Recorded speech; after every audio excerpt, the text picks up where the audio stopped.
Hello जी, कैसे हैं आप सब। आई होप कि आप सब बहुत अच्छे होंगे, मस्त होंगे, स्वस्थ होंगे। स्वागत है आप सबका मेरे YouTube channel beauty with Krishna में। गाइज मैं हाजिर हूँ एक और वीडियो लेकर आप लोगों के सामने।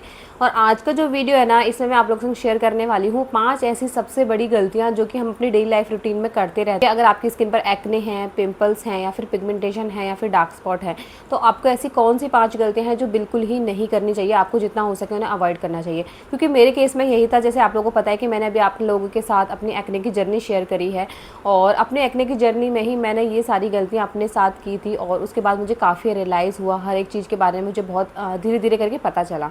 तो मैं चाहती हूँ आप लोग संग हर एक चीज़ को शेयर करना, ताकि अगर आप लोग भी ये गलतियाँ कर रहे हैं तो आज ही इन गलतियों को करना बंद कर दीजिए और अपनी स्किन को काफ़ी ज़्यादा डैमेज होने से। तो ज़्यादा बातें ना करते करते अपने वीडियो को स्टार्ट, और मैं आपको बताती हूँ ऐसी कौन सी 5 गलतियाँ हैं जो मैंने अपने टाइम पर करी थी।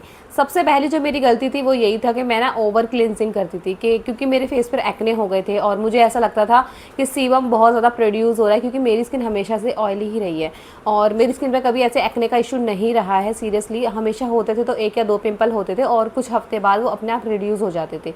लेकिन जो ये केस था, मैंने अपने फेस पर वैक्स कराई थी, मैंने आप लोगों से इससे पहले वीडियो में हर एक चीज़ शेयर करी है। उसके बाद हुआ यह था कि मेरी स्किन पर और भी ज़्यादा सीबम बनने लग गया था, क्योंकि एक्ने बहुत ज़्यादा हो गए थे, सीबम बहुत ज़्यादा प्रोड्यूस हो रहा था। तो मैं क्या करती थी, पूरे दिन में कम से कम 3 से 4 बार अपने फेस को वॉश कर लेती थी, वो भी एक सोप की हेल्प से। ठीक है, एक सोप था, उसकी हेल्प से अपने फेस को 3 से 4 बार पूरे दिन में वॉश कर रही थी। तो ओवर क्लिनजिंग की वजह से क्या हुआ, जो मेरी स्किन का नेचुरल मॉइस्चर था वो भी खत्म हो गया और मेरी स्किन और भी ज़्यादा सेंसिटिव और ड्राई होने लगी थी, जिसकी वजह से जब ड्राई हो गई थी तो मेरे एक्ने और भी ज़्यादा बढ़ने लग गए थे। अगर आप भी ऐसी कोई गलती कर रहे हैं कि अपने फेस को पूरे दिन में 3 से 4 बार वॉश करते हैं, तो आपको ऐसा नहीं करना चाहिए, क्योंकि इससे क्या होता है, जो हमारी स्किन का नेचुरल मॉइस्चर होता है ना, वो बिल्कुल ही खत्म हो जाता है और हमारी स्किन काफ़ी ज़्यादा इरिटेट होने लग जाती है। तो ये मेरी थी सबसे पहली गलती कि मैं बहुत ज़्यादा क्लीन। बात करते हैं अपनी सेकंड गलती की, तो भाई सेकंड गलती में ये था कि जिस टाइम पर मुझे एक्ने हुए थे तो काफ़ी सारे लोग थे जो मुझे अलग अलग तरह से एडवाइस करते थे कि ये लगा लो, ये लगा लो, ये वाला सीरम है, ये वाला फेस वॉश है, ये वाली क्रीम है। काफ़ी सारी चीज़ें लोग बताते थे और उसको देख के क्या होता था, मैं मतलब उन्होंने मुझे बताया, मैंने वो चीज़ उठा के बाय करी और विदाउट पैच टेस्ट मैंने डायरेक्ट ही अपनी स्किन पर लगा ली। ये सबसे बड़ी मिस्टेक है कि आप कोई भी चीज़ को बिना किसी पैच टेस्ट के अपनी स्किन पर डायरेक्ट लगा लेते हैं। इसको लगाने से पहले अपनी स्किन पर कहीं भी लगा के इसको छोड़ना होता है, देखना होता है आपकी स्किन इरिटेट होती है या नहीं होती। उस टाइम पर नहीं पता था, तो ये सबसे बड़ी गलती थी। ठीक है, तो ये मेरी दूसरी बड़ी गलती थी कि मैं किसी भी चीज़ को बिना किसी पैच टेस्ट के अपने फेस पर डायरेक्ट अप्लाई कर लेती थी, जिसकी वजह से मेरी स्किन में इरिटेशन और भी ज़्यादा बढ़ने लगी थी और एक्ने भी काफ़ी ज़्यादा होने लगे थे। तो आपको भी कभी भी कोई ऐसी चीज़ अगर यूज़ कर रहे हो, कोई सीरम है, फेस वॉश है, सोप है, कोई भी चीज़ है, उसे एक बार अपने फेस पर लगाने से पहले अपने कहीं भी बॉडी पार्ट्स पर या फिर अपने हाथों पर या फिर अपने कान के पीछे कहीं भी सेंसिटिव एरिया पर एक बार पैच टेस्ट ज़रूर कर लें। उसके बाद आपको देखना है कि वो आपकी स्किन पर इरिटेट कर रहा है या नहीं। अगर इरिटेशन होती है तो आप उसे कभी भी फेस पर अप्लाई मत करना, और अगर इरिटेशन नहीं होती तो आप उसे फेस पर अप्लाई कर सकते हैं। अब बात करते हैं भाई मेरी तीसरी सबसे बड़ी गलती क्या थी, कि मुझे एक्ने थे तो हर कोई बोलता था ना कि ये वाला DIY लगा लो और मुल्तानी मिट्टी ऐसे ऐसे करके लगा लो और बेसन लगा लो, काफ़ी सारी चीज़ें थी। ठीक है, और यूट्यूब पे भी मैंने काफ़ी सारी वीडियोस देखी थी।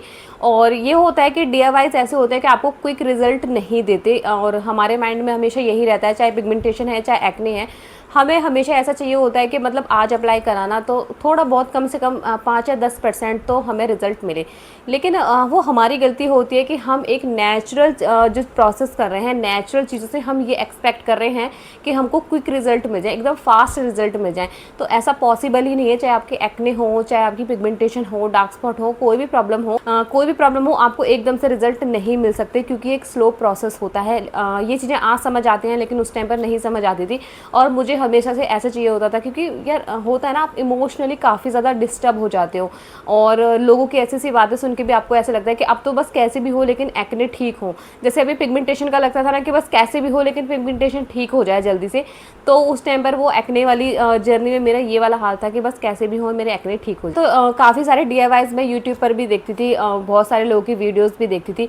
तो मैं मेरी गलती सबसे बड़ी ये थी तीसरी, कि मैं ना हर एक DIY को हर दिन मेरा अलग DIY होता था। ऐसा नहीं था कि मैंने अगर एक DIY आज यूज़ कराया तो मैं उसे टाइम नहीं देती थी, क्योंकि मुझे ऐसा लगता था इससे तो काम ही नहीं करा, और मैं अगले दिन अगला DIY बनाती थी, उसके अगले दिन अगला। तो ऐसे करके मैंने अपनी स्किन को और भी ज़्यादा इरिटेट कर लिया था, क्योंकि सारी चीज़ें एक चीज़ आपकी स्किन पर तभी वर्क करती है जब आप उसे कंटिन्यू फॉलो करते हो एक पेशेंस के साथ। लेकिन जब एक्ने हो गए थे मेरी स्किन पर, काफ़ी ज़्यादा मैं डिस्टर्ब हो गई थी, तो पेशेंस नाम की तो कोई चीज़ ही नहीं थी। बस ऐसा लगता था कि बस कोई ऐसी चीज़ मिल जाए जिससे मैं अपने एक्ने को बहुत जल्दी ठीक कर लूँ।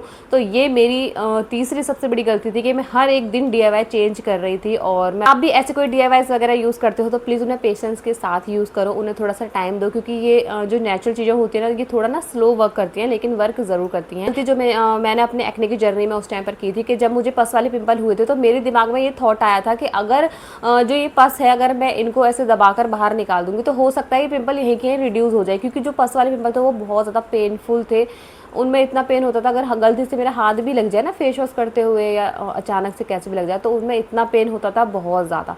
तो मुझे ये लगता था कि अगर मैं यहीं दबा के ना निकाल दूंगी तो हो सकता है कि मेरे जो ये पिंपल है यहीं के रिड्यूस हो जाए। लेकिन ये नहीं पता था कि ऐसे करने से जो वो पिंपल है वो अपना बहुत गंदा निशान छोड़ जाएगा और स्कार्स हो जाएंगे वो अलग। और अब मैंने क्या करा, ऐसे करके अपने पस वाले पिंपलों को निकालना शुरू करा, जिसकी वजह से क्या हुआ, एक तो इन्फेक्शन काफ़ी ज़्यादा बढ़ा, क्योंकि जो पस निकला वो मेरे फेस पे इधर उधर भी लग गया, जिसकी वजह से जो मेरे को इन्फेक्शन काफ़ी ज़्यादा बढ़ा और एक्ने भी काफ़ी ज़्यादा होने लगे। दूसरा ये हुआ कि मुझे उन एक्ने को निकालने के बाद ना स्कार्स हो गए मेरे फेस पर, और आज भी मेरे स्किन पर ना स्कार्स हैं, हल्के हल्के विजिबल होते हैं, ऐसे नहीं है कि मतलब बहुत ज़्यादा दिखते हो, बहुत ज़्यादा लाइट है, लेकिन हैं स्कार्स। वो भी मेरी इसी गलती की वजह से हुए कि मैंने अपने पिंपलों को ऐसे दबाकर निकाला, जो कि बहुत ज़्यादा गलत है। अगर आपको भी पिंपल हैं, एक्ने हैं, तो प्लीज़ उन्हें एज इट इज़ ही छोड़ दीजिए, आप कुछ मत कीजिए। अगर आपको कुछ समझ नहीं आ रहा है तो उन्हें और ही नुकसान है। अगर आप ऐसे उन्हें निकालोगे ना जोर ज़बरदस्ती से, तो आपकी स्किन में स्कार रह जाएंगे, जैसे कि मेरी स्किन में स्कार्स हो गए। और दूसरा ये कि वो बहुत ज़्यादा जब जाएंगे ना, वो एक्ने तो ठीक हो जाएगा, ठीक है, हफ्ते 2 हफ्ते में जैसे तैसे वो रिड्यूस हो जाएगा, लेकिन उसके बाद जो वो निशान छोड़ के जाएगा ना, वो इतना भद्दा होगा कि आप कितनी भी चीज़ें ट्राई कर लेना, वो निशान इतनी आसानी से जाने वाला नहीं है। तो ये चौथी गलती मुझसे हुई थी। प्लीज़ अगर आपके एक्ने हैं या पिंपल हैं तो ये गलती बिल्कुल भी मत करना कि अपने। मेरी 5वीं गलती की, कि भाई 5वीं गलती मैंने ऐसी क्या करी थी। 5वीं जो मेरी गलती थी ना, वो ये था, कोई स्किन केयर रूटीन नहीं था, कोई सनस्क्रीन नहीं थी। अब होता क्या था, एक्ने आए, मैंने उन्हें दबा दबा कर निकाल दिया जो भी था, अब एक्ने के मार्क्स रह गए, और हम धूप में घूम रहे हैं यूं ही, हमें नहीं होश कि हाँ क्या करना है क्या नहीं करना, बस अपना मेकअप का सहारा था, मेकअप उठा के कर लिया, बात ख़त्म। उस धूप की वजह से ये हुआ कि जो मेरे एक्ने के मार्क्स हैं ना, वो इतने ज़्यादा ज़िद्दी हो गए थे कि वो मतलब वो ब्राउन स्पॉट्स है ना, वो ब्लैक स्पॉट्स बनते गए। अब उन निशानों को हटाने में मैंने कितनी जद्दोजहद करी है, बहुत ज़्यादा। इसके मतलब इन निशानों को हटाने के लिए भी जितना एक्ने की वजह से मैं स्ट्रगल कर रही थी ना, उससे ज़्यादा कहीं स्ट्रगल तो इन एक्ने के निशानों को हटाने का स्ट्रगल था, ठीक है। लेकिन सीरियसली जो मतलब मेरे डॉक्टर ने मुझे DIY रेमेडी सजेस्ट करी थी ना, वो बहुत ज़्यादा इफेक्टिव थी, बहुत ज़्यादा अच्छी थी। जब मैंने उसे लगातार 3 महीने कंटिन्यू यूज़ करा ना, ऐसा नहीं बीच में एक आधा दिन गैप भी हो जाता था, लेकिन मुझे ये था कि मुझे अब इन्हें ठीक करना ही है, और मैंने उस प्रोसेस को कंटिन्यू फॉलो कराना। तो जो मेरे एक्ने के मार्क्स हैं वो बहुत हद तक ख़त्म हो गए। मतलब मेरे फेस पर उस DIY को यूज़ करने के बाद है ना 80% विजिबल रिजल्ट मुझे खुद देखने को मिले, सीरियसली। तो ये सारी गलतियाँ थी कि मैं अपनी स्किन पर उस टाइम पर कर रही थी। अगर आपको भी एक्ने हैं या फिर पिंपल्स वगैरह हो रहे हैं तो इन गलतियों को बिल्कुल भी मत करना। आपकी स्किन में काफ़ी ज़्यादा पिंपल और एक्ने की दिक्कत है तो प्लीज़ इन गलतियों को बिल्कुल मत करना, क्योंकि इन गलतियों करने से हम अपनी स्किन को काफ़ी ज़्यादा इरिटेट कर लेते हैं, अपनी प्रॉब्लम को सॉर्ट आउट करने की बजाय और भी ज़्यादा बढ़ाने लग जाते हैं। और यही गलतियाँ मैंने अपने केस में करी थी। मुझे लगता था कि इन सारे प्रोसेस को फॉलो करने से जो मेरे एक्ने हैं वो बहुत जल्दी रिड्यूस हो जाएंगे, मुझे काफ़ी अच्छा रिजल्ट मिल जाएगा, लेकिन मैं गलत थी। गाइडेंस और सही नॉलेज ना होने की वजह से मैंने अपनी स्किन को काफ़ी ज़्यादा इरिटेट करा। तो बनाने का पर्पज़ सिर्फ इतना सा है, अगर आपकी स्किन पर काफ़ी ज़्यादा एक्ने हो रहे हैं, पिंपल हो रहे हैं, तो प्लीज़ थोड़ा सा पेशेंस रखिए। आई नो कि इंसान काफ़ी ज़्यादा इमोशनली हर्ट हो जाता है और मतलब कॉन्फिडेंस नहीं रहता बिल्कुल भी, लेकिन अपनी चीज़ों को बढ़ाने से अच्छा है कि आप थोड़ा सा पेशेंस रखिए, क्योंकि मैंने अपने केस में यही करा था कि पेशेंस नहीं रखा था तो मेरी चीज़ें काफ़ी ज़्यादा और बिगड़ गई थी। जिससे आप एक्ने और पिंपल के लिए और क्या क्या कर सकते हो, हर एक चीज़ मैं आप लोगों से आने वाली वीडियो में शेयर करती रहूँगी, लेकिन हर एक चीज़ को मैं आप लोगों के लिए इसलिए लेके आती हूँ ताकि आप मेरी गलतियों से कुछ सीखें, कुछ समझें कि जो गलतियाँ अभी भी ये सारी गलतियाँ करते आ रहे थे तो प्लीज़ उन्हें आज ही रोक दीजिए, मत कीजिए, क्योंकि आपकी स्किन काफ़ी ज़्यादा इरिटेट हो जाएगी। आई होप कि आपको आज का वीडियो काफ़ी ज़्यादा अच्छा लगा हो, हेल्पफुल लगा हो। अगर अच्छा लगा है तो प्लीज़ मेरे चैनल को सब्सक्राइब कर देना, वीडियो को लाइक कर देना। इसी तरह से मैं आप लोगों के लिए अच्छी हेल्पफुल वीडियो लेकर आती रहूँगी। आज के लिए सिर्फ इतना ही, मिलते हैं अपनी नेक्स्ट वीडियो में, तब तक के लिए बाय बाय।